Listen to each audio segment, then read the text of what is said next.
itsura ng property na 2-bedroom unit na kung saan ilalabas mo lang dito ay 10,000 to 25,000 cash out only. So, ito yung living area. Yan o. Diba? So, maganda siya kapag inayusan na.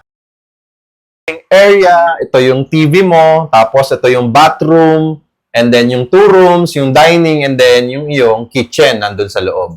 So, as you can see, napaka-spacious ng 2-bedroom unit natin na 30.60 square meter. And just imagine, 10,000 to 25,000 cash out lang or reservation fee lang yung ilalabas mo para magkaroon ka ng ganitong kagandang unit. Pero syempre, kapag tinurn over yung unit po natin, ay standard finish lang po siya. Hindi po siya bare ha, kasi yung bare, walang tiles, walang pintura. Standard finish po ang tawag. Hindi rin po fully furnished. Kasi fully furnished po is yung ganito na, yung complete set na talaga siya, may gamit na siya. Or with interior design na siya and meron na siya mga furnitures and appliances. Standard finish po, ibig sabihin po, ganito po yung itsura niya.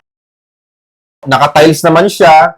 Okay, nandiyan yung partition ng 2 rooms, and then nandito yung kitchen, and then dito yung bathroom, toilet and bath.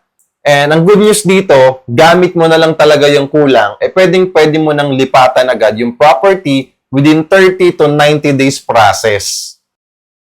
Dito, okay, nakatayo na yung mga buildings, meron ng mga amenities na kung saan may enjoy mo talaga yung property investment mo. 30 to 90 days, once loan approved ka na, makukuha mo na agad yung susi ng property mo.